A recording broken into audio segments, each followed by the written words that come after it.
नमस्कार, आगाज टाइम्स देख रहे हैं आप। मैं हूं आपके साथ पलक शर्मा। वक्त हो गया उत्तर प्रदेश उत्तराखंड की बड़ी खबरों का, तो आइए रुक करते हैं इन प्रमुख खबरों की ओर, जहां पहली खबर जौनपुर से है। जौनपुर जिले से इस वक्त की बड़ी खबर सामने आ रही, जहां पर मुंगरा बादशाहपुर थाना क्षेत्र के प्रयागराज जौनपुर मार्ग पर सतहरिया में ट्रक और साथ ही टेम्पो के बीच भीषण टक्कर हो गई। टक्कर इतनी जबरदस्त थी कि टेम्पो अनियंत्रित होकर सड़क के बगल खाई में जा गिरा है। हादसे में 3 लोगों की मौके पर ही दर्दनाक मौत हो गई, जबकि 3 अन्य लोग गंभीर रूप से घायल हो गए। मृतकों में मुंगरा बादशाहपुर थाने में तैनात होमगार्ड प्रमोद मिश्रा भी शामिल है, जिसे पुलिस विभाग में शोक की लहर दौड़ गई।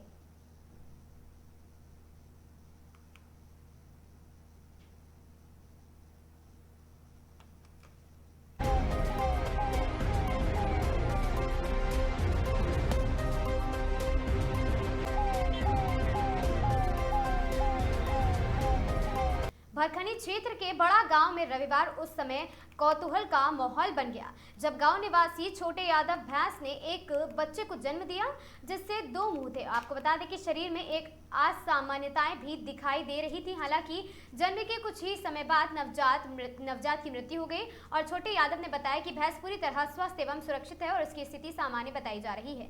इस संबंध में पशु चिकित्सा अधिकारी भरखनी डॉक्टर धर्मेंद्र यादव ने बताया कि इस प्रकार की घटनाएं कंजेनिटल और साथ ही एब्नोमिनल यानी कि जन्मजात प्रवृत्ति के कारण होती है। उन्होंने कहा है कि गर्भावस्था के दौरान भ्रूण के विकास में गड़बड़ी, पोषण की कमी या कुछ जैविक कारणों से इस तरह की असामान्यताएं देखने को मिलती हैं।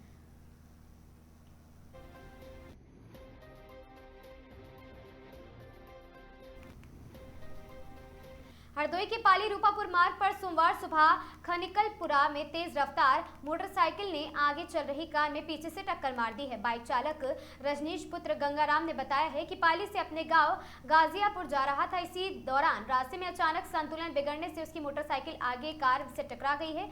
वहीं मौके पर मौजूद ग्रामीणों का कहना है कि चालक बाइक पर नियंत्रण नहीं रख पाया, जिसके चलते यह हादसा हुआ है। हादसे में बाइक चालक रजनीश और पीछे बैठा आल्हा नाम का युवक दोनों घायल हो गए हैं। घटना के बाद परिजन दोनों को घायल इलाज के लिए निजी अस्पताल लेकर गए हैं।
जनपद संभल में प्रशिक्षण प्राप्त कर रहे रिक्रूट आरक्षियों का दीक्षांत परेड समारोह 2025-26 का आयोजन मुख्य अतिथि आजन्य कुमार सिंह मंडलायुक्त मुरादाबाद मंडल द्वारा ली गई परेड की सलामी। आपको बता दें, डॉक्टर ईश्वर दास टेक्निकल इंस्टीट्यूट बहजोई में प्रशिक्षण प्राप्त कर रहे रिक्रूट आरक्षियों के प्रशिक्षण उपरांत रिक्रूट आरक्षी दीक्षांत परेड समारोह 2025-26 का अत्यंत गरिमामय और भव्य आयोजन संपन्न हुआ है।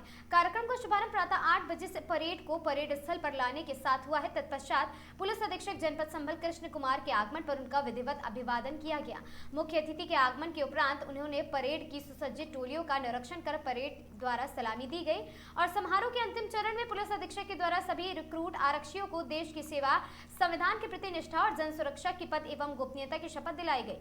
शपथ ग्रहण के उपरांत टोलियों ने गौरवपूर्ण तरीके से प्रस्थान किया और साथ ही मुख्य अतिथि को स्मृति चिन्ह भेंट कर उनका आभार भी व्यक्त किया है।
बहराइच जिले के फखरपुर विकासखंड अंतर्गत ग्राम पंचायत दिकोलिया के गड़ियनपुरवा गांव में करीब 12 वर्ष पहले बनाए गए आंगनबाड़ी केंद्र की हालत आज बेहद खराब हो चुकी है, जिससे केंद्र का उद्देश्य ग्रामीणों तक सरकारी योजनाओं की जानकारी और साथ ही सुविधाएं पहुंचाना था। एक और जिलाधिकारी द्वारा आंगनबाड़ी केंद्रों के सुचारू संचालन को लेकर सख्त निर्देश दिए जा रहे हैं, वहीं दूसरी ओर स्थानीय स्तर पर लापरवाही का आलम यह है कि केंद्र अपनी बदहाली पर आंसू बहाता नजर आ रहा है। ना तो बच्चों को पोषण सेवाएं मिल रही और न ही महिलाओं को योजनाओं की जानकारी। इससे साफ है कि जिम्मेदार अधिकारियों की उदासीनता के चलते ग्रामीण सरकारी योजनाओं से वंचित हो रहे हैं। अब बड़ा सवाल ये उठ रहा है कि आखिर कब इन लापरवाह अधिकारियों पर कार्रवाई होगी और कब ये केंद्र अपनी वास्तविक स्थिति में लौटकर ग्रामीणों के लिए उपयोगी बन पाएगा।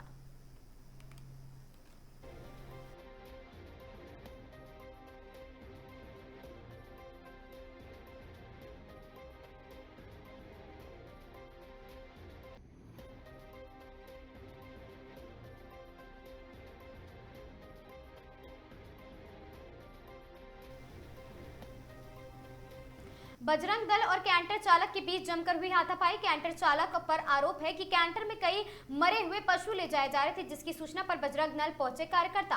कैंटर चालक ने सैजना मुस्लिम में रोका वाहन। पूछताछ के दौरान बड़ा विवाद हुआ है। फिर दोनों पक्षों में हुई हाथापाई। एक दूसरे पर मारपीट करने के अलावा कई और आरोप भी हैं। दोनों पक्षों से थाना गुन्नौर को दी गई है तहरीर। जांच पड़ताल ड्यूटी पुलिस की है।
बदायूं में स्वास्थ्य सेवाएं भगवान भरोसे हैं। यहाँ के स्वास्थ्य अधिकारियों की मिलीभगत से कई अवैध अस्पताल चल रहे हैं। कादर चौक थाना क्षेत्र में राधिका नर्सिंग होम में प्रसव के दौरान प्रसूता के सीने पर बैठकर जबरन डिलीवरी कराने की कोशिश की गई। जी हां, इससे नवजात की मौत हो गई। घटना के बाद परिजनों में आक्रोश फैल गया और अस्पताल परिसर में जमकर हंगामा हुआ है।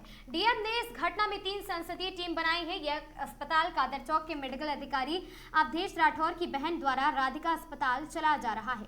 यहाँ सीएचसी पर भर्ती होने के बाद मेडिकल ऑफिसर द्वारा बहन के अस्पताल में भर्ती करा दिया गया है।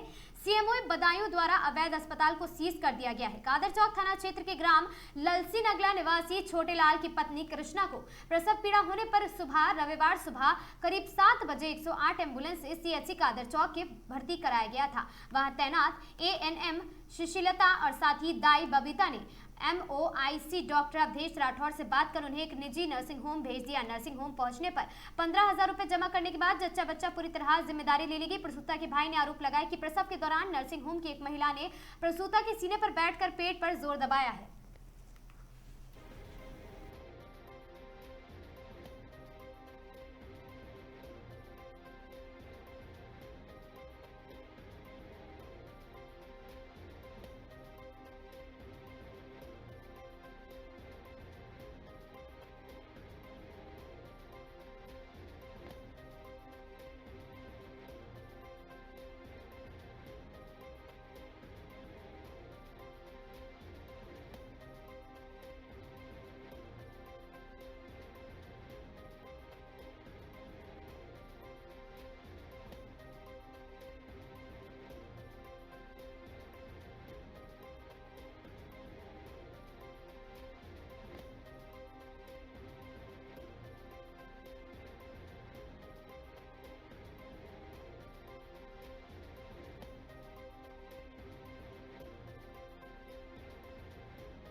नहीं, मुझे पता चला था कल कि राधिका हॉस्पिटल जो है कादर चौक में, वहाँ एक बच्ची का डेथ हो गया।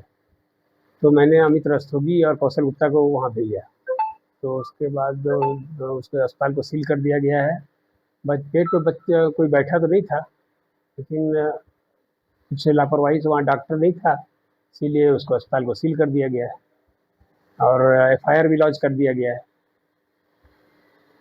अच्छा, हॉस्पिटल जो है वो एक उन्हीं के जो डॉक्टर थे उनकी बहन का हॉस्पिटल बताया जा रहा है, तो उन पे क्या कार्रवाई हुई?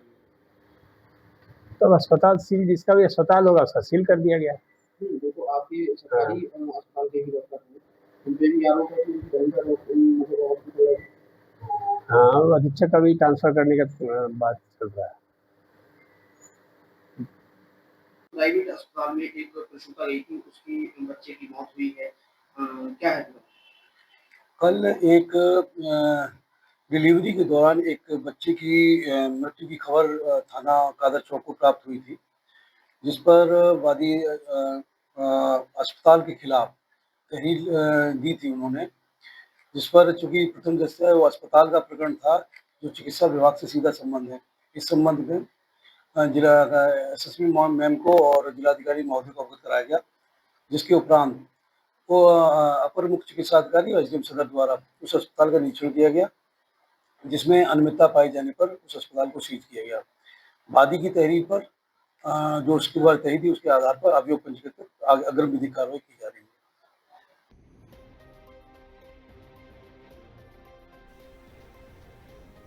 वाराणसी गाजीपुर के करंडा से दुष्कर्म पीड़िता परिवार से मिलने जा रहे कांग्रेस प्रतिनिधिमंडल को पुलिस ने एयरपोर्ट पर रोका है।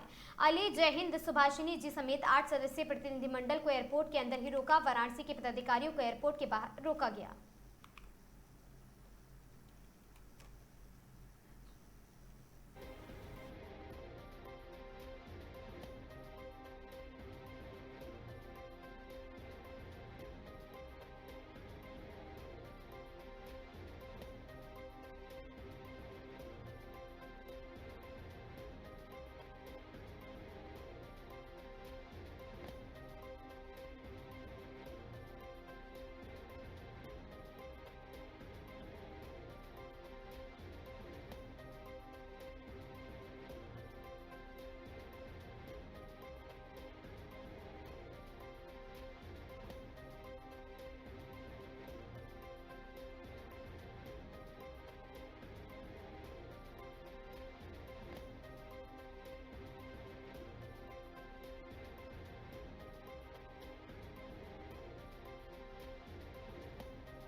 कोखराज थाना क्षेत्र अंतर्गत हाईवे किनारे बंद बक्से में मिले शव का पुलिस ने किया खुलासा। अमेठी की मोनी वर्मा थी बंद बक्से में मिली लाश। कानपुर के आरोपी पति हर्ष ने ही गला घोटकर मोनी की थी हत्या। आरोपी पति पहले से ही था शादीशुदा। मृतका को बगैर बताए ही आरोपी ने मंदिर में रचा ली शादी। दूसरी पत्नी मोनी घर में रहने का पति से बना रही थी दबाव। किराए की गाड़ी से शव लेकर आया था पति। चालक को जानकारी होने पर आरोपी ने पैसे का लालच देकर घटना में शामिल किया। सर्विलांस एसओजी और कोखराज पुलिस को खुलासे के लिए लगाया गया था और साथ ही 15 अप्रैल को कोखराज थाना क्षेत्र में हाईवे किनारे मिली थी महिला की लाश।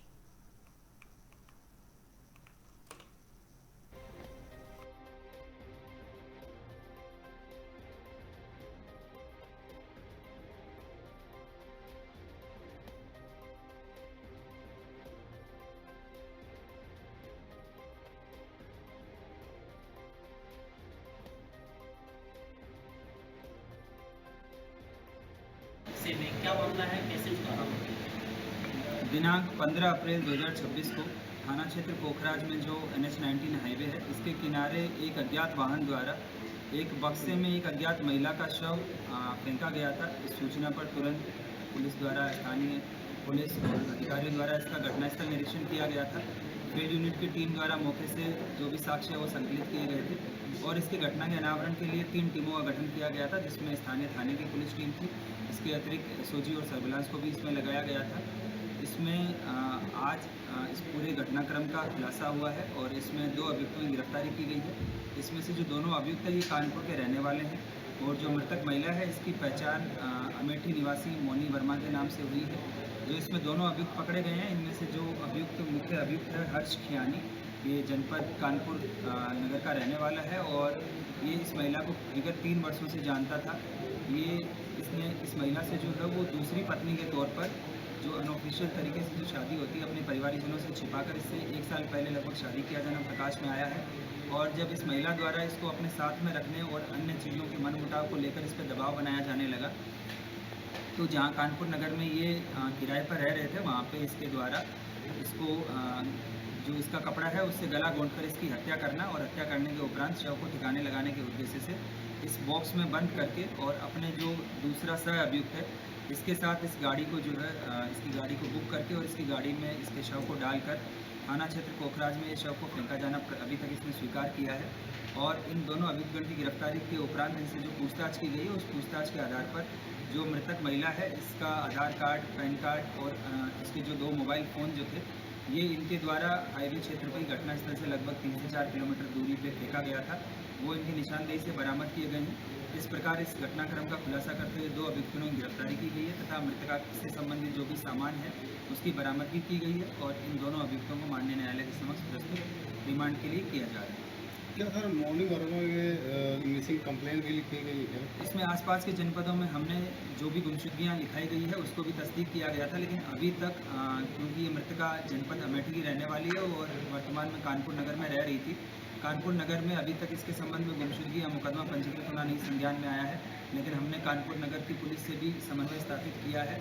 इसके संबंध में अगर कोई मुकदमा या जो अभियुक्त गण है इनके संबंध में अन्य कोई मुकदमा इत्यादि अगर पंजीकृत होगा तो उसको भी विवेचना में सम्मिलित किया जाएगा। और इस पूरे घटनाक्रम में जो काम करने वाली टीम है, पूरी टीम को मेरी तरफ से 25,000 रुपये का इनाम दिया जा रहा है और इसके लिए जो भी प्रक्रिया है उसके तहत इनको बाद में इनाम दिया जाएगा।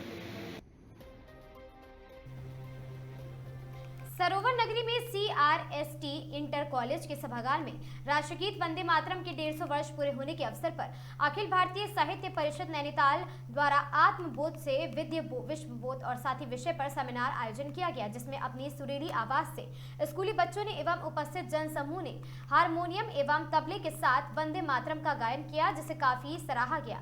वैसे तो स्कूलों में कंपलसरी कर दिया गया है। सभी स्कूलों में मुख्य अतिथि राजेश ने कहा है कि देश को आजाद करने में वंदे मातरम का योगदान अद्वितीय रहा है तथा आज भी देशभक्ति का ये महत्वपूर्ण गीत है। और साथ ही कार्यक्रम अध्यक्ष डॉक्टर रेखा त्रिवेदी ने कहा कि राष्ट्र को वंदे मातरम समर्पित है, युवाओं को इससे शिक्षा लेनी चाहिए। विशिष्ट अतिथियों डॉक्टर पुष्पलता जोशी ने कहा कि राष्ट्र सर्वोपरि है, वंदे मातरम का जोश ही हमारी शक्ति को व्यक्त करता है। और साथ ही मुख्य वक्ताओं ने वरिष्ठ पत्रकार प्रोफेसर गिरीश रंजन तिवारी से कहा कि जब हम स्वयं को समझते हैं तो राष्ट्र के लिए कार्य करते हैं। और साथ ही डॉक्टर जगदीश पंत ने कहा कि राष्ट्र सबसे पहले तथा 2047 में विकसित राष्ट्र तभी बन पाएगा जब हम वंदे मातरम की सीख से राष्ट्र के लिए कार्य करेंगे। हमारी स्वतंत्रता संग्राम के सेनानी रहे, जिनके कर्मों से हम आज इस आजादी के ध्वज को आगे ले जाने का काम कर रहे हैं, उन सबको आज इस कार्यक्रम के माध्यम से नमन कर सकते। आज के इस अवसर पर मुख्य अतिथि आदरणीय राजेश जी, सह प्रांत भौतिक प्रमुख और साथ ही हमारे मुख्य वक्ता के रूप में आज जगदीश पंत जी एक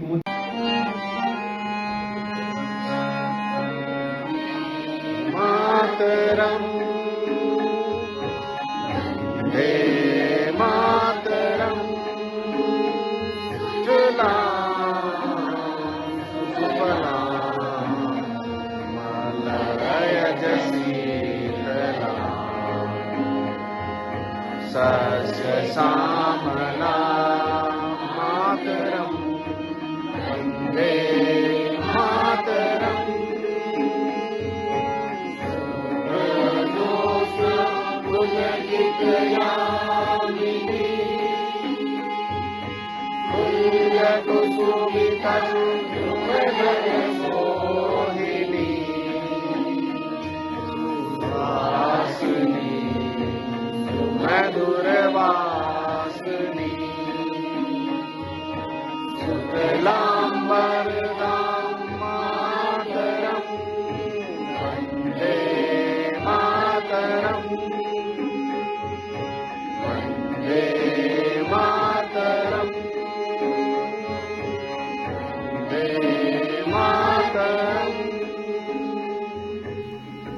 इस अवसर पर सरोवर नगरी नैनीताल में उस समय सनसनी फैल गई जब जिलाधिकारी कार्यालय के समीप बनी पार्किंग में वरिष्ठ अधिवक्ता पूरन सिंह भाकुनी का शव संदिग्ध परिस्थितियों में कार के अंदर बरामद हुआ है।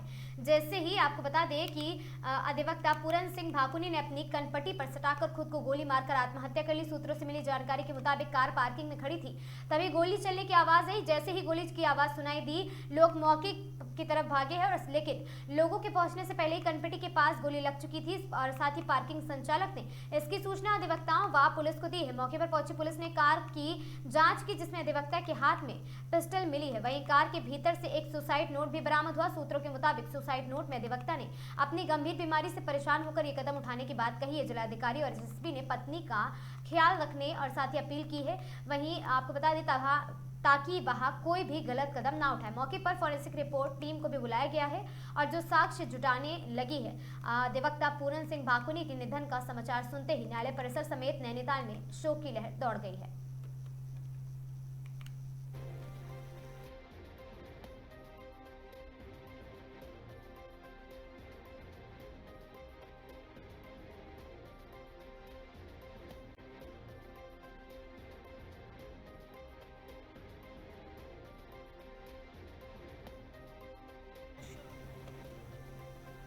रुड़की के नारसन ब्लॉक के गांव हरजौली जट्ट गांव में कुछ ग्रामीणों के द्वारा वर्तमान प्रधान पर आरोप लगाए गए हैं कि जो सरकारी भूमि का आवंटन किया जा रहा उसमें प्रधान द्वारा पैसे लेकर कराया जा रहा है। ग्रामीणों से बात की गई तो उनके द्वारा बताया गया कि गांव में ऐसा कोई मामला नहीं है जिससे कि पैसे लेकर भूमि का आवंटन किया जा रहा है। ग्रामीणों का कहना है कि जिन लोगों द्वारा आरोप लगाए जा रहे हैं वह खुद सरकारी भूमि पर कब्जा किया हुआ है।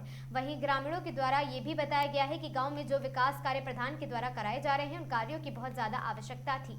जो सड़कें बनाई गई हैं सालों से वहां टूटी पड़ी थी, नालियां बंद पड़ी थी और सफाई व्यवस्था कुछ भी नहीं थी, लेकिन अब वर्तमान प्रधान के द्वारा लगातार कार्य कराए जा रहे हैं। वहीं प्रधानपति सुंदर कुमार ने बताया है कि जो आरोप लगाए गए हैं पैसे लेकर भूमि का आवंटन करने के लिए, यह सरासर गलत है और मैं चाहता हूं जो मेरे गांव में विकलांग और साथ ही विधवा या गरीब व्यक्ति हैं, भूमि उन लोगों को मिलनी चाहिए, लेकिन कुछ रसूखदार लोगों के द्वारा सरकारी भूमि पर कब्जा किया हुआ है।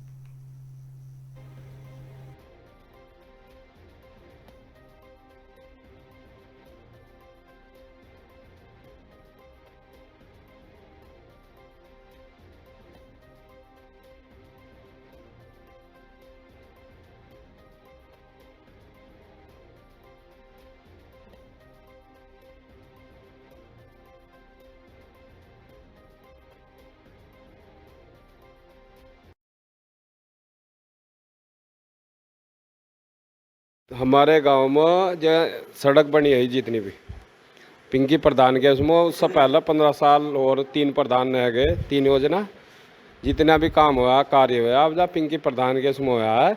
और ये सड़क हरिजनों में इतनी सड़क नहीं बनाई गई जितनी ये बड़ी है। आगे कुमार तेली जाट सर समाज में का काम किया गया, इतना अपने में भी नहीं करा, हमने अपनी गली भी नहीं बनाई। अपनी जो सड़क हमारी इस पिंकी प्रधान की खुद की घर की सड़क भी नहीं बनी जितनी अदर बिरादरी में सड़क बनाई है। विकास क्या, मैं तो विकास में इसलिए इतना देखता हूँ जितना गरीब जनता का काम बहुत बढ़िया ढंग से हो रहा। जो ये कुछ लोग है ना, जो कुछ गांव के लोग ही है जो इसे होने नहीं दे रहे, जो गरीब को कुछ सहायता मिल जा उसे भी आन नहीं दे रहे। तो सोच रहे बस हम अपना पेट भर लो, गरीब जनता में ना जाओ। उनके लिए पेंशन बंधवा की हमने, किसी से पता कर लियो, 5-4 जितने भी हो कोई सी गली में जाकर पता कर लियो, जो विधवा विकलांग सबकी पेंशन बंधी हुई है और हमारी योजना में बंधी हुई। सही चल रहे जी, बढ़िया चल रहे। ये तो लोग जो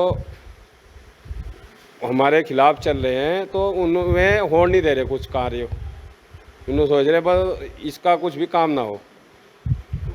पट्टे में 1 रुपया नहीं लिएगा, जिस दिन पट्टे हो गए उनकी मर्जी, वो दे या ना दे, 1 रुपया नहीं लिएगा किसी को। तो यानी कि नहीं, किसी ने नहीं दिया, 1 रुपया नहीं दिया। आप कह रहे हैं बाद का वो कार्य हो, 1 रुपया नहीं दिया किसी ने, कोई वो नहीं। ग्राम प्रधान जो अभी है यहाँ के सबसे बढ़िया काम चल रहा है इस टाइम पर, गरीबों के हितों में काम कर रहे हैं। जो वैसे बंदा जो अभी मैंने एक वीडियो देखी थी कि उसमें प्रधान के प्रति कुछ गलत शब्द भी बताए गए, कुछ गलती बोल रहे हैं कि कार्य में दूसरे के उसमें गलत बातें कर रहे हैं, वो चीज़ गलत है। जो इस टाइम पर प्रधान ने है यहाँ के सबसे बड़ा काम कर रहे हैं, यहाँ का विकास देख लो, गरीबों के हित में काम कर रहे हैं। तो जी यहाँ कुछ भी नहीं था, अब यहाँ का माहौल देख लो, सबसे बढ़िया माहौल है बिल्कुल यहाँ का।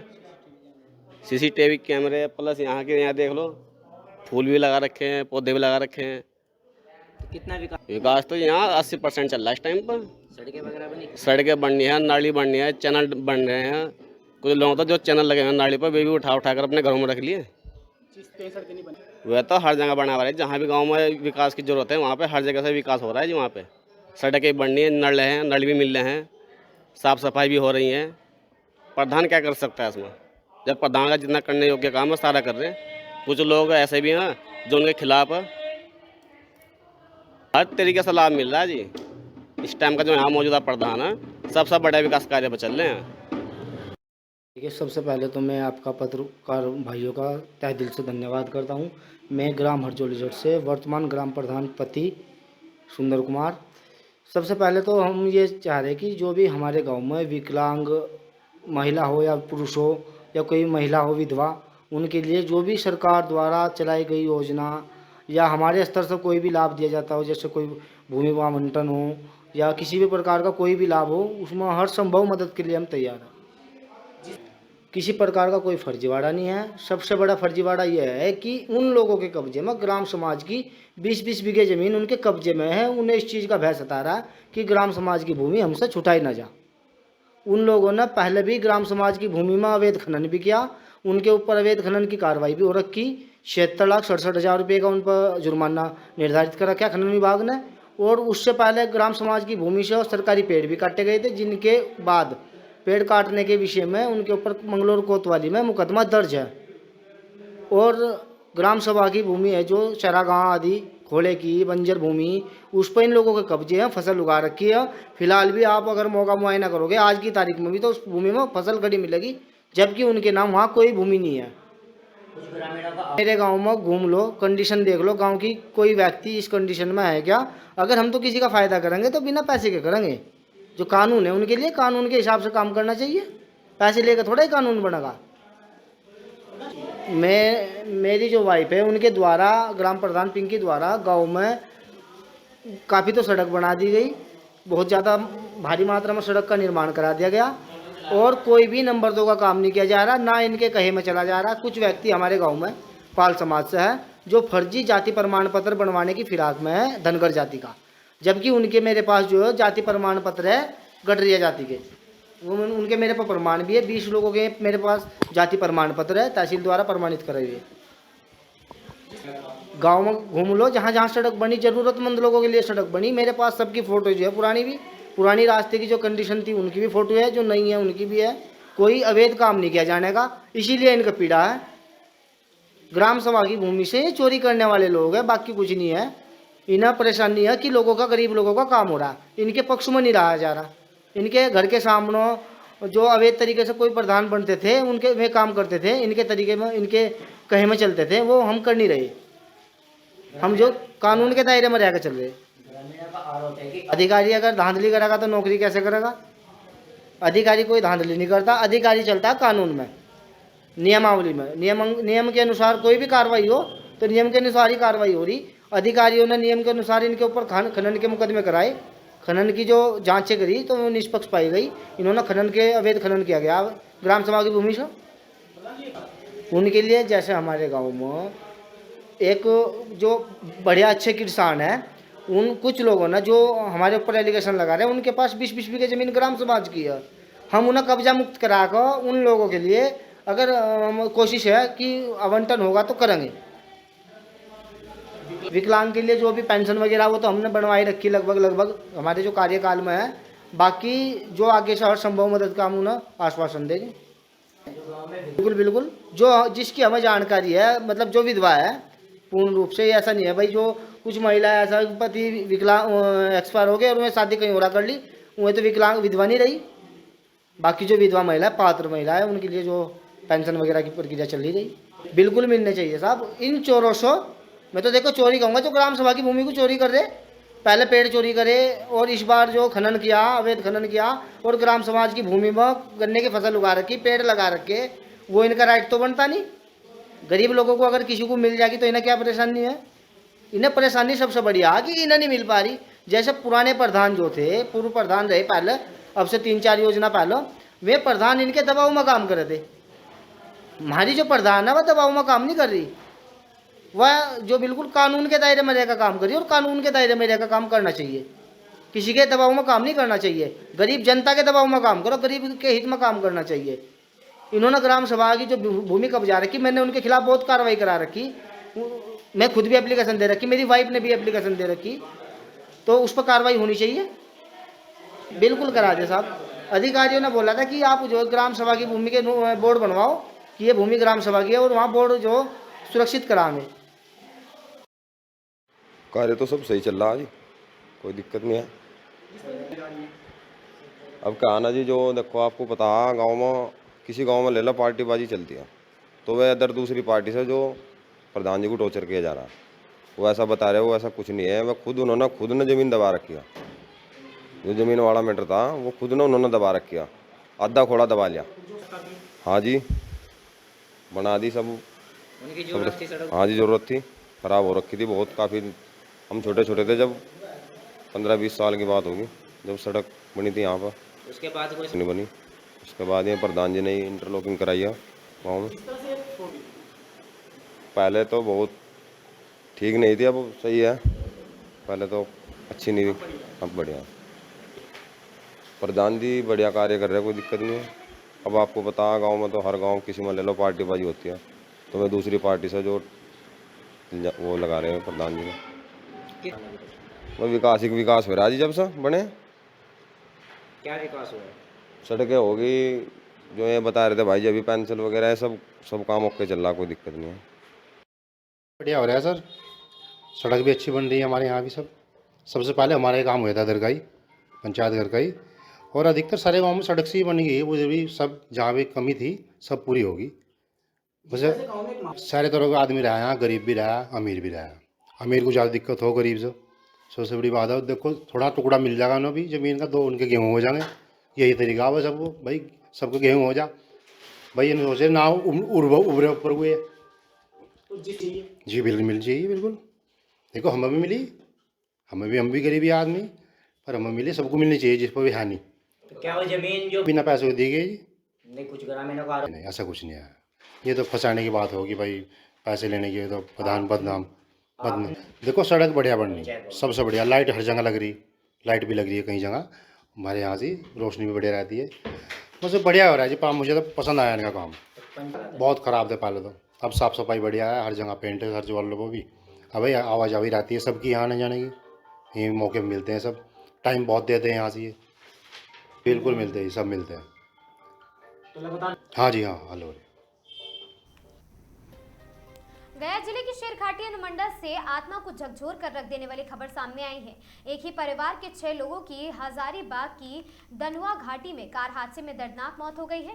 गया जिले के आमस थाना क्षेत्र से जुड़े एक ही परिवार के 6 लोगों को शनिवार शाम झारखंड के हजारीबाग में दर्दनाक सड़क हादसे में मौत हो गई है। तेज रफ्तार कार अनियंत्रित होकर चौपारण थाना क्षेत्र के दनुआ जंगल घाटी के पास करीब 30 फीट गहरी खाई में जा गिरी। हादसे की जानकारी तब मिली है जब राहगीर की नजर नीचे गिरी क्षतिग्रस्त कार पर पड़ी है। सूचना मिलते ही पुलिस और साथ ही स्थानीय लोग मौके पर पहुंचे, लेकिन तब तक सभी की मौत हो चुकी थी। मिली जानकारी के अनुसार मृतक परिवार गया जिले के आमस थाना क्षेत्र के तेतरिया और साथ ही मसूरी गांव का रहने वाला था।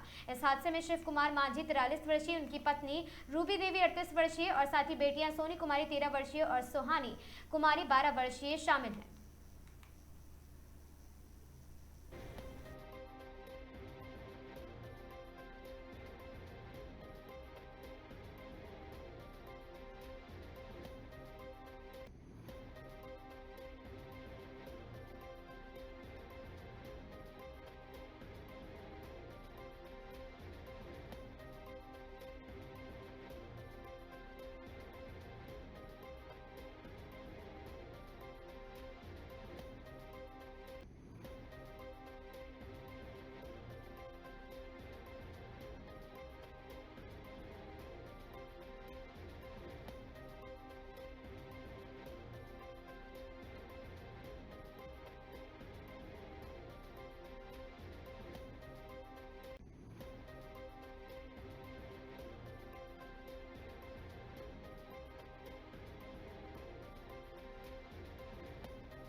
गया जी शहर के सर्किट हाउस में मैथिली ठाकुर ने प्रेस कॉन्फ्रेंस कर नारी शक्ति और महिला आरक्षण से जुड़े मुद्दों पर खुलकर अपनी बात रखी है। इस दौरान उन्होंने उपस्थित महिला कार्यकर्ताओं को प्रणाम करते हुए कहा कि एक महिला होने के नाते वह सभी महिलाओं का सम्मान करती है। प्रेस वार्ता का मुख्य विषय नारी शक्ति वंदन अधिनियम रहा है, जिस पर उन्होंने कहा कि 17 अप्रैल देश के लिए एक ऐतिहासिक दिन बन सकता है, लेकिन विपक्ष द्वारा इसे बाधित किया गया। उन्होंने आरोप लगाया है कि जब नरेंद्र मोदी और साथ ही अन्य नेताओं के नेतृत्व में महिलाओं को 33% आरक्षण देने की बात हो रही थी, तब विपक्ष ने नकारात्मक राजनीति करते हुए इसका विरोध किया है।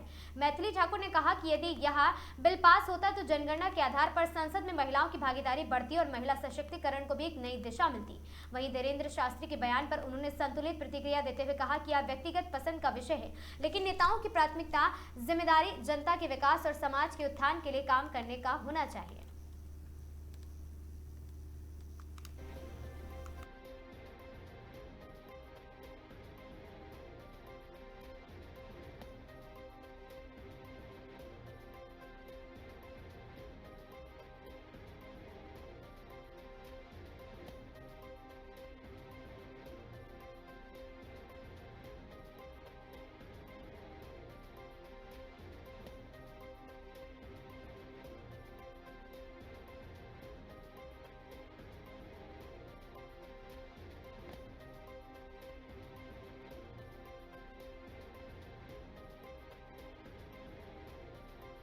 टिप्पणी की है कि 90% महिलाओं की राजनीतिक बहुत अभद्र। मुझे लगता है हम सभी इधर महिलाएं बैठी हुई हैं और मैं खुद एक ऐसे परिवार से आती हूँ जहाँ पर हम लोग बहुत ज़्यादा सोचते हैं कि हम जहाँ जा रहे हैं वहाँ माहौल कैसा है, और मेरे पिताजी ने कुछ भरोसा करके ही मुझको राजनीति में आने के लिए पुश किया, प्रेरित किया। मैं भी खुद राजनीति में जब आई तो मेरे अंदर ये इच्छा थी कि मैं अपने समाज के लिए काम करूँगी, बड़े बड़े रिफॉर्म्स लेके आऊँगी। मुझे लगता है हर एक यूथ यही चाहता है कि जब वो राजनीति में आए तो कुछ बड़ा करके दिखाए। मैं भी उसी मंशा से राजनीति में आई हूँ, लेकिन जब मैं अपने ही राजनीतिक परिवार में एक ऐसा अभद्र टिप्पणी बयान किसी पर्टिकुलर फील्ड के लिए देख रही हूँ कि महिला राजनेत्री जो है, महिला नेत्री जो हैं, उनके ऊपर उन्होंने इतने बड़ा लालछन लगाया है तो सोचिए कि मैं कितना बुरा लग रहा होगा, एक महिला होते हुए हम लोग को कितना ख़राब लग रहा होगा। तो ये तो सामाजिक मुद्दा है और मुझे लगता है कि ऐसों को तो आकर के माफ़ी भी मांगनी चाहिए, और मुझे नहीं लगता वो माफ़ी मांगे भी तो हम उससे हम उनको माफ़ कर पाएंगे, क्योंकि उन्होंने बहुत ज़्यादा बड़ा आघात किया है। मैम, ये तो मीटू का भी दौर है, बड़ी सेलिब्रिटीज अपनी बातें रखी हैं, तो इससे क्या लेना देना है? सच्चाई जो उन्होंने बयान किया है, तो मीटू में जो हम लोग यहाँ बात कर रहे हैं कि पप्पू यादव जी ने क्या बोला कि 90%, मैं तो बोल भी नहीं सकती हूँ कि पप्पू यादव जी ने जो बोला वो तो मैं आपके सामने रिपीट भी नहीं कर सकती हूँ। और आजकल हम ऐसे दौर में हैं जहाँ पे सबको अपनी बात रखने का अधिकार है। कहीं पे बहुत सारे, मुझे मालूम है कि अभी हम एक ऐसे समय में जहाँ पे सोशल मीडिया भी बड़ा प्रबल है, तो क्यों ना जब किसी के अंदर कोई बात है, कोई किसी भी एक्सपीरियंस से गुजर रहा है तो वो अपने पोर्टल पे रखता है, पब्लिक पोर्टल पे रखता है। तो उसकी पप्पू यादव जी की मानसिकता देखिए ना कि उन्होंने एक तरीके से पूरा 90%, 90 में 10 ही अगर छोड़ ही दे तो आप बोली ना 100% के ऊपर लालच, तो 10% भी क्यों छोड़े? जब आपके घर में खुद एक महिला नेत्री है तो आप कैसे उस पूरी कम्युनिटी के ऊपर कीचड़ उछाल सकते हैं? इनकी संसदीय जानी चाहिए, ये मैं नहीं बता सकती हूँ, बस महिला संगठन से सिर्फ हम लोग क्या करते ही हुए मुझे बहुत कुछ सीखने को मिलता है। और मुझे बहुत अच्छा लगता है जब आप जैसे पत्रकार हमारे सामने खड़े होते हैं, आपकी बातों से हमको कुछ सीखने को मिलता है, आगे पढ़ने के लिए भी बहुत कुछ मिलता है। ईश्वर ने बहुत कुछ दिया है आपको, अब हम लोग क्या? आप सभी लोगों को मेरा नमस्कार। आज गया जी में हम लोग एक प्रेस वार्ता के लिए आप सभी के बीच में उपस्थित हैं।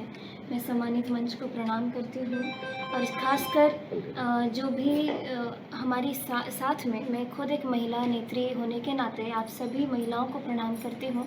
और आज का जो टॉपिक है वो भी कहीं ना कहीं इसी से जुड़ा है, नारी शक्ति वंदन अधिनियम को लेकर के पूरे देश भर में जो माहौल था, और प्रधानमंत्री जी, हमारे राष्ट्रीय अध्यक्ष जी, हमारे गृह मंत्री जी सभी के नेतृत्व में एक ऐतिहासिक दिन होने जा रहा था 17 अप्रैल, लेकिन उसको तोड़ा गया, उसकी अवहेलना की गई और उसको बहुत बुरे तरीके से और अलग अलग तर्क वितर्क देते हुए ऑपोजिशन ने उसको काटा और कहीं ना कहीं महिलाओं के हक की जब बात प्रधानमंत्री जी कह रहे थे तो उसको ठुकराया गया। और जिस तरीके से ऑपोजिशन कह रही है कि संविधान की जीत हुई, तो क्या नारी शक्ति की हार संविधान की जीत हो सकती है? तो ये मेरे लिए बहुत हम सभी भारतीय जनता पार्टी और एनडीए गठबंधन की जितनी भी महिला नेत्री हैं उन सभी के तरफ से आज का जो प्रेस वार्ता है वो इसीलिए है क्योंकि हम लोग बहुत खेद व्यक्त कर रहे थे। हम लोग एक तरीके से अपने हाथ में दिवाली के लिए दिए जला करके दिए जलाने के लिए पूरे तरीके से तैयार थे, हाथ में दिया लिए, बाती लिए, लेकिन वो दिया जलने नहीं दिया गया। तो उस चीज़ का दुख भी है और मुझे उम्मीद है कि आने वाले समय में फिर से इस पर बात उठे और महिलाओं के हक में फैसला लेने के लिए। अब तो जिस तरीके से ऑपोजिशन ने अपनी नारी विरोधी मानसिकता जग जाहिर कर दी है, मुझे लगता है कि इसका खामियाजा उन्हें भुगतना भी पड़ेगा और महिलाएं अपने तरीके से बदला भी लेती हैं। तो जिस तरीके से उन्होंने नारी विरोध में फ़ैसला लिया और इससे नारी के सम्मान में भी ठेस पहुंची, अगर ये बिल पास होता तो जनगणना फिर डिलिमिटेशन के आधार पर सीटें बढ़ती, महिलाओं को 33% का आरक्षण दिया जाता और महिलाओं की भूमिका हमको संसद में देखने को मिलती। और अहम भूमिकाओं में नारी जो हमारी शक्ति है वो आगे आकर के अपनी बातों को रखती, महिलाओं के मुद्दों को संसद में उठाती। लेकिन जो जो प्लान्स थे महिलाओं को आगे बढ़ाने के लिए, जो जो योजनाएं, जो जो नीतियाँ सभी जिसके लिए हम लोग बेसब्री से इंतज़ार कर रहे थे, तो उसको ठुकराया गया और उसको नेगेटिव वोटिंग की गई। तो इसके लिए हम सभी लोग आहत हैं। तो मैं चाहूँगी कि आप सभी लोग भी इस पर कुछ बोलें, उसके बाद हम उसको कंक्लूड करें। जी आप बंगाल भी दौरान अपने वहाँ चुनाव प्रचार में घूमे हैं, क्या वहाँ पे माहौल है? मैं बंगाल चुनाव में जो मुझे पार्टी ड्यूटी दी गई थी उसके तहत मैं बंगाल चुनाव में 4 दिन रह कर के आई और वहाँ का माहौल बहुत अच्छा देखने को मिला। लोगों ने बहुत ज़्यादा अपनी अग्रीमेंट दिखाई है भारतीय जनता पार्टी के प्रति और बहुत स्नेह प्यार दिखाया है भारतीय जनता पार्टी के लिए, क्योंकि वहाँ के लोग बदलाव चाहते हैं। बहुत समय से वहाँ पे एक ऐसा शासन चल रहा है जहाँ पे प्रशासन भी बेबस है, वो लोग कोई स्टैंड नहीं लेते हैं। क्राइम होते हैं, क्राइम के अगेंस्ट कोई एक्शन नहीं लिया जाता। कोलकाता, बंगाल की महिलाएं भी इससे त्रस्त हैं और आए दिन आप लोग सोशल मीडिया पे देख रहे होंगे कि वहाँ की बच्चियाँ भी कुछ अपने प्रॉब्लम्स या फिर जो भी घटनाएं होती है उसको लेके वीडियोस बना के डाल रही हैं। किस तरीके से टेररिज्म वहाँ पे बढ़ते जा रहा है, किस प्रकार से घुसपैठियों को सिर्फ वोट बैंक के लिए वहाँ पे जगह दी जाती है और वही लोग फिर अलग अलग प्रकार के गलत कृत्य करते हैं। तो इसीलिए बहुत ज़रूरी है, वहाँ के लोग भी चाहते हैं कि बदलाव हो और बदलाव के लिए सभी लोगों ने आदरणीय नरेंद्र मोदी जी पर बहुत भरोसा जताया है और जितने भी भारतीय जनता पार्टी के कैंडिडेट्स हैं वहाँ पर सभी लोग बहुत बढ़ चढ़ करके चुनाव में अपना तैयारी भी किए और मुझे भी मौका मिला उन सभी के पास। पोस्ट भी डाला था कि वहाँ पर मैं असहज महसूस कर रही हूँ। बिल्कुल, जब मुझे ड्यूटी दी जा रही थी मैं पहले महाराष्ट्र गई, महाराष्ट्र जाने के लिए बड़ी उत्सुकता थी मुझे और मैं गई भी तो बहुत अच्छे से और उसके बाद अलग अलग जगह जाके चुनाव प्रचार किया गया। लेकिन जब मेरे पास फ़ोन आया कि आपको बंगाल जाना है तो कहीं ना कहीं मुझे लगा कि मुझे बंगाल नहीं जाना है। मेरा मन नहीं था, उतना मन मान ही नहीं रहा था कि मैं बंगाल जाऊं, क्योंकि मैं अपने फ़ोन पे रोज़ आए दिन ऐसे वीडियोस देखते थे जहाँ पे लोग गाड़ियाँ तोड़ते हैं, शीशा तोड़ते हैं और एक तरीके से अटैक करते हैं। तो मैं चाह रही थी कि मुझे वहाँ की ड्यूटी ना मिले क्योंकि मुझे असहज महसूस हो रहा था वहाँ जाने का सोच के, इसीलिए। लेकिन वहाँ गई तो अपने पार्टी के लोग और लाइक माइंडेड लोग, बहुत सारे लोग मिले जिन्होंने बहुत अच्छे से उधर कंडक्ट करवाया। बंगाल की बात कर रही हैं तो वहाँ महिला ही सरकार है, आप महिला की बात कर रही हैं जी। और एक महिला जो है जिसे जितना अधिकार मिला तो उससे इतना आप त्रस्त हैं।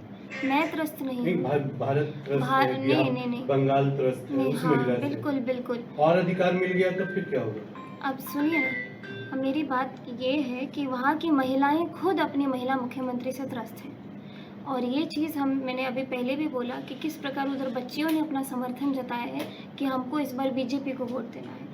तो ये बात तो मैं तो बंगाल रहती नहीं हूँ, लेकिन बंगाल की बच्चियाँ जब खुद कह रही कि हमको दूसरी सरकार चाहिए, हमको बीजेपी चाहिए, तब तो आप समझ सकते हैं कि जो खुद वहाँ पे रह रहा है उनकी बात नहीं सुनी जा रही। महिला मुख्यमंत्री होने के बावजूद उधर महिलाएं खुद ऐसा बोल रही हैं कि हमको दूसरी सरकार चाहिए, तो ज़रूर कोई उससे भी बड़ी बात होगी।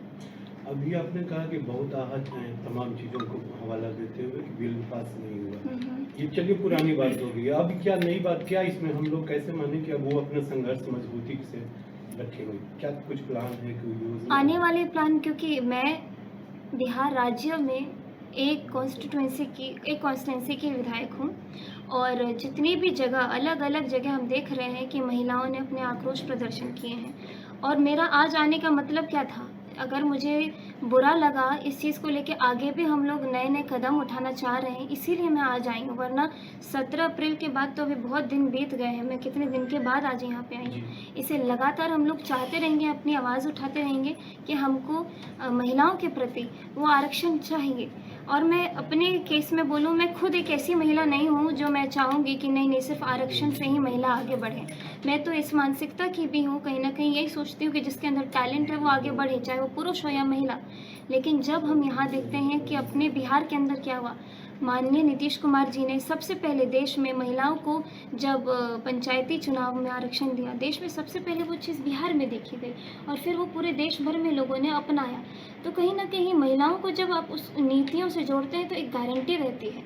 और जब हम डायरेक्टिव प्रिंसिपल की बात करते हैं, जो हमारे संविधान में होता है कि जिनको मजबूती चाहिए, सरकार को ऐसी नीतियाँ बनानी चाहिए ताकि उनको एटलीस्ट एक स्तर तो मिले, एक ऐसा सीढ़ी तो मिले जिस पे चढ़ सकते हैं। बाद में जा कर के तो बहुत सारे लोग फिर अपने आप उस तरीके से लड़ने लगते हैं, अपने हक के लिए काम भी करने लगते हैं, उनके पास स्किल्स भी डेवलप होने लगती है। इसलिए हम चाहते हैं कि इसको नीति से जोड़ा जाए ताकि 33% तो एटलीस्ट रिजर्वेशन हो और महिलाओं की बात संसद में रखी।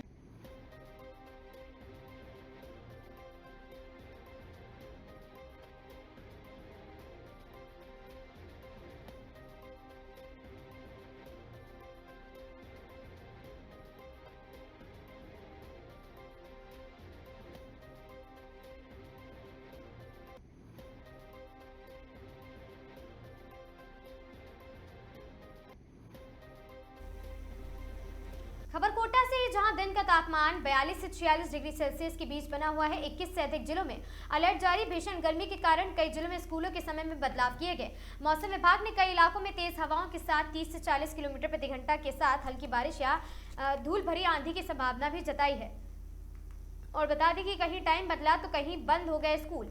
देश भर में कहर ढा रही गर्मी। प्रशासन के सामने सबसे बड़ी चुनौती स्कूल के बच्चों को दोपहर की उस झुलसन वाली धूप और गर्मी से बचाना है, जो सेहत के लिए बेहद हानिकारक होती है। और साथ ही आपको बता दें कि भीषण गर्मी में स्कूली बच्चों को चक्कर आना, कमजोरी और डिहाइड्रेशन जैसी समस्याओं का सामना करना पड़ रहा।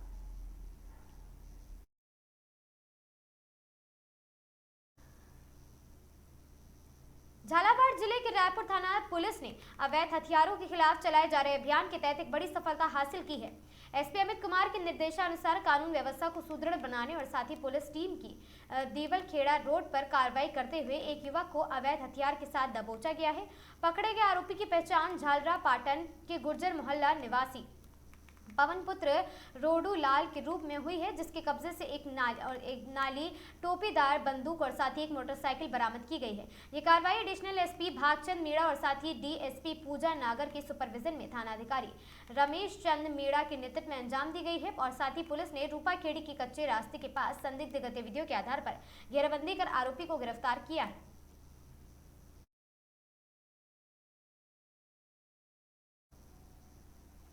झालावाड़ जिले के रटलाई थाना क्षेत्र के जीतापुरा गांव में एक पति द्वारा अपनी ही पत्नी को जान से मारने की कोशिश का सनसनीखेज मामला सामने आया है। ग्रामीणों और परिजनों की तत्परता के चलते महिला को समय रहते सुरक्षित बाहर निकाल लिया गया है, जिससे उसकी जान बच गई। अस्पताल चौकी पुलिस के अनुसार जीतापुरा निवासी राय सिंह अपनी पत्नी कंचन बाई को खेत पर ले गया था। वहां उसने कंचन बाई को कुएं में पानी का जलस्तर देखने के बहाने किनारे बुला लिया और जैसे ही वहां नीचे झुकी राय सिंह ने उसे धक्का दे दिया। वारदात के बाद आरोपियों ने गांव पहुंचकर परिजनों को गुमराह करने के लिए पत्नी के लापता होने की झूठी सूचना दी।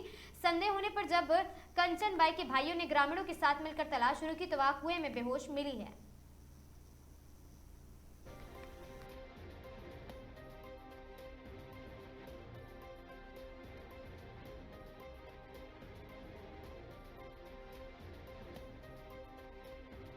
खांदा पाया वहाँ 8 बजे ले गया था। हाँ रात पे, अब आज की रात में मन क्यों तो चालू पाया हो खबर पाते या जाना का चाल कर वो थोड़ी आदत हम तो करा पानी भी तोड़ दी मन क्यों चालाना मैं जो क्योंकि वो थोड़ा बहुत चढ़ जा बात पति चालाना जो थोड़ा बहुत चढ़ कर मुँह ये नहीं तो पानी देख ला तो जो पानी देख रही थी जो मुँह तो खोल दी मार घर वाला। फिर क्या हुआ आगे क्या हुआ बात हुई फिर बाद में खेत पे क्या हुआ? बात तो कहीं भी है नहीं थी यही बात है कि गाय अरे क्या किया पति ने फिर वहाँ ले जाके खेत पे क्या किया? खेत पर ले जाकर तो पानी दिया अगले जो पानी दिया अगली थी मुझे मुँह गिर रहा दी उड़ा ने तो धक्का मार दिया? हाँ तो पीछे 8 बस खाड़ी मुँह 8 बस खाड़ी मुँह पेन नहीं क्यों बताएं पेन तो कर का पड़ गई उड़ा नहीं पटकी मुँह धक्का किने मारे? धक्को उड़ा मार घर वाला नहीं मारे काय नाम वहाँ का? रही सी। सीनियर सिटीजन ग्रुप 18 के सहयोग से धोला भाटा स्थित मन्ना हवेली में पूज्य पार ब्रह्म ट्रस्ट द्वारा निशुल्क आयुर्वेदिक चिकित्सा शिविर का आयोजन किया गया, जिसमें 180 से अधिक लोगों को विभिन्न रोगों से निशुल्क जांच एवं एक माह की दवाइयां वितरित की गई है। सीनियर सिटीजन ग्रुप के गार्ड ने बताया है कि प्रत्येक माह की 27 तारीख को निशुल्क आयुर्वेदिक चिकित्सा शिविर आयोजित किया जाता है, जिसके अंतर्गत विभिन्न रोगों के अन्य विशेषज्ञों को सेवाएं भी रोगियों को निःशुल्क प्राप्त होती हैं। आज के शिविर के माध्यम से भारत विकास परिषद द्वारा लगभग मूल्य और साथ ही कॉपी पर रजिस्टर भी उपलब्ध करवाए गए हैं। चिकित्सा शिविर में आने वाले रोगियों को निःशुल्क भोजन की व्यवस्था की गई।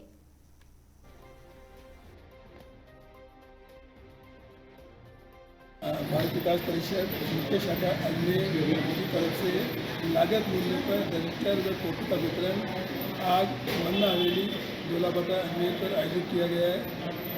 लोगों की डिमांड देखते हुए हमारा एक रेस्पॉन्स बहुत अच्छा रहा। ये आज हमारा 5वां केंद्र है। इसके पहले हम 4 केंद्र लगा चुके हैं और लोगों को बहुत उत्सुकता रही है कि लागत मूल्य पर हमें कॉपियाँ मिल रही है। अभी भी कई जनों को मालूम नहीं है, वो पूछ रहे हैं आगे और कभी कैंप लगेगा क्या। हमने उनको नगीनाबाद अजमेर अमर निदान केंद्र का एड्रेस दिया है, तो वहाँ से कभी भी आप ले सकते हैं कॉपियाँ। और आज के इस कार्यक्रम पे जो DK चौहान साहब ने जो हमें रेस्पॉन्स दिया मन्ना हवेली पे, हमें अध्यक्ष से भी आभारी है। नाम बताइए। मेरा नाम नवीन चंद जानी, अध्यक्ष भारत विकास परिषद मुख्य शाखा अजमेर। सीनियर सिटीजन सोसाइटी समूह 18 धोला भाटा की ओर से एक बहुउद्देशीय विशाल चिकित्सा शिविर का आयोजन आज 27 तारीख को मन्ना हवेली धोला भाटा में आयोजित किया गया है, जिसमें अभी तक की संख्या जो है मरीजों की वो 180 के आसपास हो गई है और हमें विश्वास है कि ये 200 का आंकड़ा क्रॉस करेगी। आज बहुउद्देशीय चिकित्सा शिविर में एक्यूप्रेशर और रेकी के विशेषज्ञों को बुलाया गया। 6 विशेषज्ञ एक्यूप्रेशर के और रेकी के आज आए हुए हैं। इसके अलावा पार ब्रह्म की ओर से आयुर्वेदिक चिकित्सा शिविर साथ चल रहा है पैरेलली, जिसमें भी लगभग 100 मरीजों ने लाभ लिया है, जो 1 महीने की निःशुल्क दवाएँ भी दी गई हैं। अलावा इसके मेडिकल 1 की जो टीम है वो सामूहिक रूप से सम्मिलित रूप से उनके भी 6 डॉक्टर आए हैं, इसमें आँख के, डेंटल सर्जरी के और अलग अलग विभागों के होम्योपैथी के विशेषज्ञ यहाँ पधारे हुए हैं।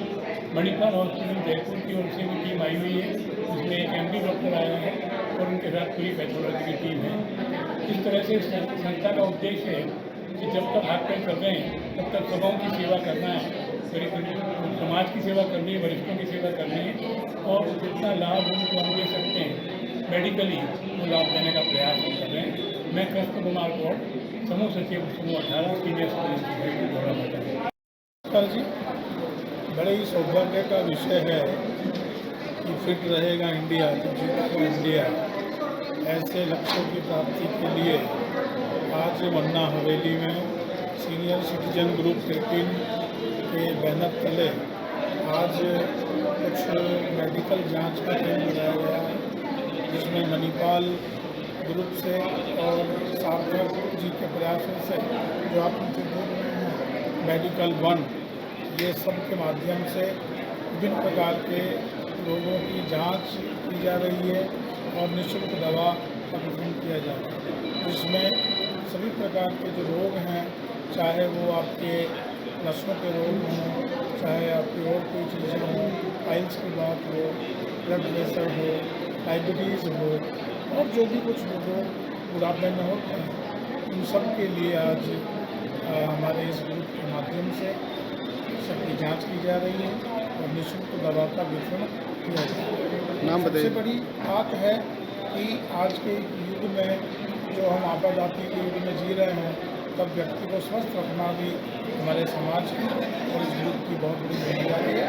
मैं इस ग्रुप को शुभकामनाएं प्रेषित करता हूँ। नाम बताइए सर। डॉक्टर मनोज कुमार बहरवाल।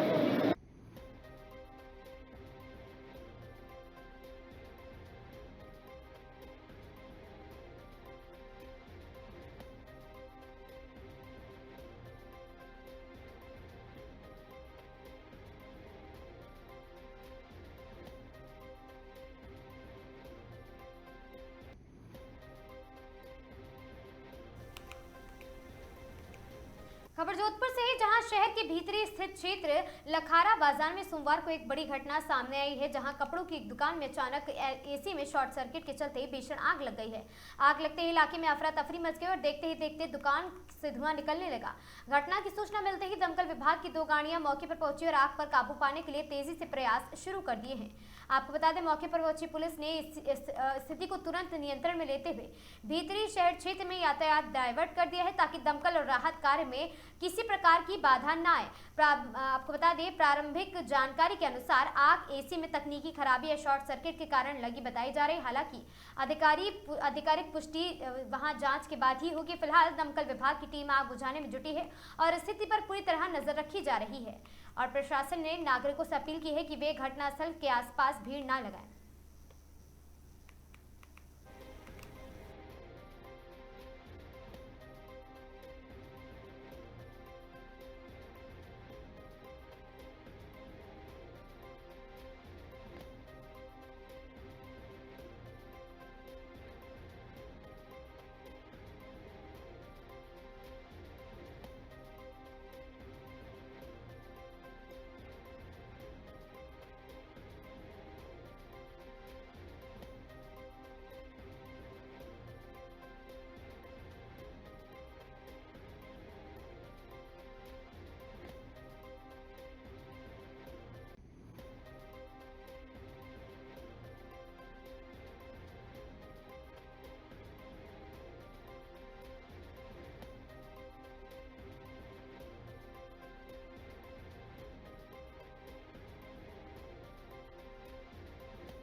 राजस्थान में गर्मी लगातार विकराल रूप लेती जा रही। रविवार को बाड़मेर में सीजन का अब तक का सबसे अधिक तापमान दर्ज किया गया।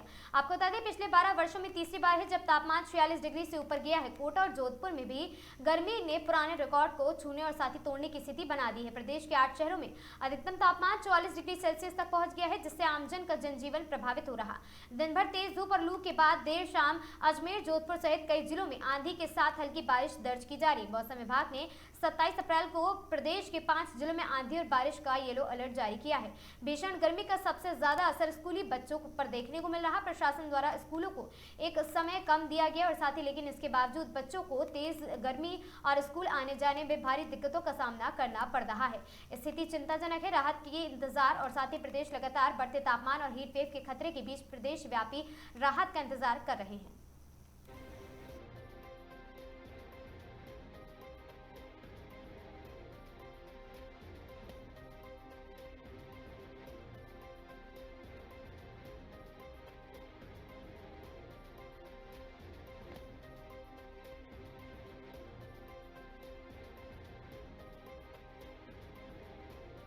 राजस्थान में चिलचिलाती धूप ने जनजीवन को बिल्कुल अस्त व्यस्त कर दिया है। हम आपको दिखा रहे हैं कोटा शहर की ये तस्वीर, जहां पर छोटे बच्चे जब स्कूल जाते हैं तब स्कूल से आने का जब वक्त होता है, हालांकि सरकार ने टाइमिंग कम कर दिया, परंतु उससे भी बच्चों को फ़ायदा नहीं मिल रहा है, क्योंकि बड़े का कहना यह है कि जब हम ही इस धूप से जल रहे हैं तो बच्चों की हालत क्या हो रही होगी। तो प्रशासन से सभी यही मांग कर रहे हैं कि बच्चों के स्कूल की छुट्टी होनी चाहिए, क्योंकि टेम्परेचर 46 पार कर चुका है और लगातार गर्मी के तेवर तेज बढ़ते जा रहे हैं। और कहना यह है मौसम विभाग का कि आने वाले कुछ दिनों में तेज हवाओं के साथ बारिश अंदर की संभावना बनी हुई है।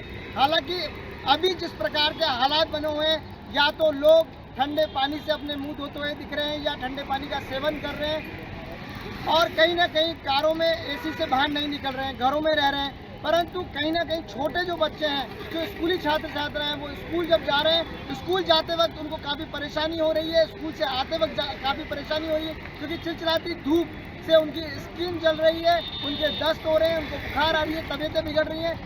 डॉक्टर का भी कहना यही है कि अगर बच्चे बाहर निकलते हैं तो उनको कहीं ना कहीं ग्लूकोज पिला के रखें, उनके पेट को फुल रखें, बच्चों को बाहर ना निकालें, ठंडाई में रखें, क्योंकि ये जो चिलचिलाती धूप है उससे बच्चे बीमार पड़ रहे हैं। हालांकि अस्पतालों में भी बीमारी को देखते हुए हाई अलर्ट कर रखा है सरकार ने और वहाँ पर जिस प्रकार से लोगों की सुविधा के लिए कोटा शहर के नगर निगम ने भी जगह जगह पियाव खोल रखे हैं। हम आपको तस्वीरें दिखा रहे हैं अभी शहर से इस तापमान की, जहाँ पर अभी हम खड़े हुए हैं और यहाँ पर चिलचिलाती धूप है, 46 पार टेम्परेचर है और अभी हम भी यहाँ खड़े हुए हैं। हमारे पीछे आप देख सकते हैं कि क्या स्थिति है, पूरी बिल्कुल रोड खाली पड़ा हुआ है और यहाँ धूप से लोग परेशान हैं। आप देखते रहें आगाज times, state head Dushyant Singh Gehlot के साथ। ज़्यादा बढ़ी हुई है यहाँ पर और इतनी भयंकर गर्मी है कि बाहर निकलना भारी है। फिर भी अभी स्कूलों ने अभी तक छुट्टियां नहीं की है, क्योंकि छोटे छोटे बच्चे हैं जो गर्म लू के मारे बीमार पड़ रहे हैं, जक्का लग रही है उनको, दस्त वगैरह लग रहे हैं। डॉक्टरों के यहाँ भीड़ लगी हुई है, फिर भी यहाँ का प्रशासन ध्यान नहीं दे रहा है और गर्मी के मारे इनको बड़ों की दिक्कत आ रही है, तो बच्चों की तो दिक्कत आनी है। ऐसे स्किन बहुत कमज़ोर होती है उनकी, फिर भी उनकी छुट्टियां नहीं हो रही है। तो मेरा प्रशासन से यही है कि भाई छुट्टियां लगा दे बच्चों की, या फिर स्कूल का थोड़ा टाइम कम कर दे। और अभी तो सबकी छुट्टियां लगी बहुत सी जगह, तो यहाँ पे भी लग जानी चाहिए। नाम बताओ। हरीश शर्मा, अट्टू से कोटा रहता हूँ।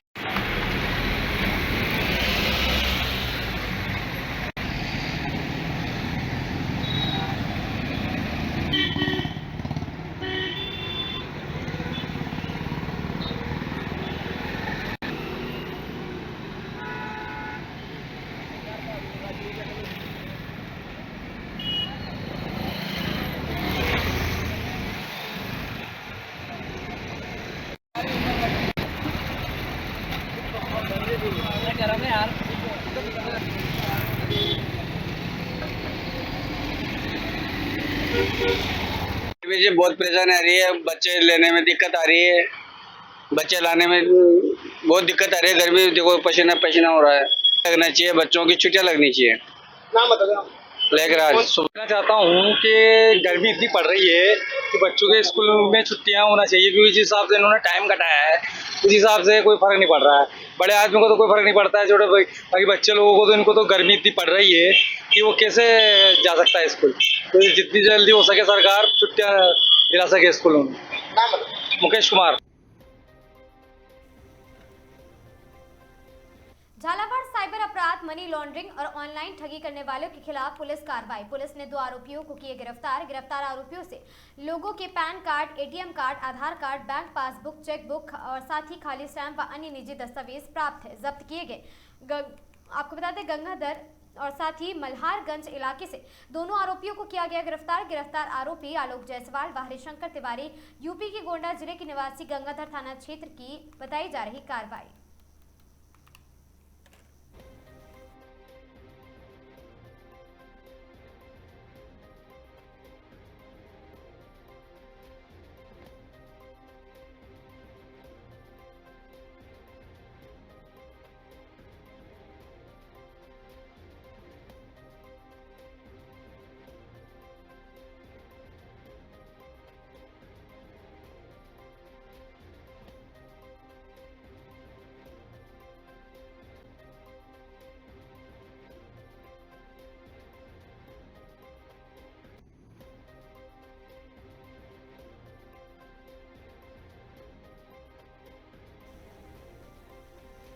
सोजत में सोमवार को गौ सम्मान अभियान के तहत गौपुत्र सेना और साथी गौ प्रेमियों ने विशाल रैली निकालकर गौ माता को राष्ट्रमाता घोषित कर गौ हत्या पर पूर्ण प्रतिबंध लगाने की अलग से गौ मंत्रालय बनाने की मांग की है। आपको बता दें रैली के दौरान हाथों में तख्तियां लेकर जुलूस के रूप में रवाना हुए। तख्तियों पर गौ माता को राष्ट्रमाता बनाओ और गौ हत्या बंद करो जैसे संदेश लिखे हुए थे। ये रैली आपको बता दें कि जैतारणी गेट स्थित काला गैरा भैरव जी मंदिर से संतों के सानिध्य में रवाना हुई है। रैली में संत गोविंद गिरी महाराज और साथ ही पूर्णानंद गिरी महाराज, अर्जुन दास महाराज, संत राधा वल्लभ महाराज, गौ सम्मान तहसील प्रभारी दिनेश मेवाड़ा, एडवोकेट मावेंद्र भाटी और साथ ही पार्षद जोगेश कुमार आदि लोग उपस्थित थे।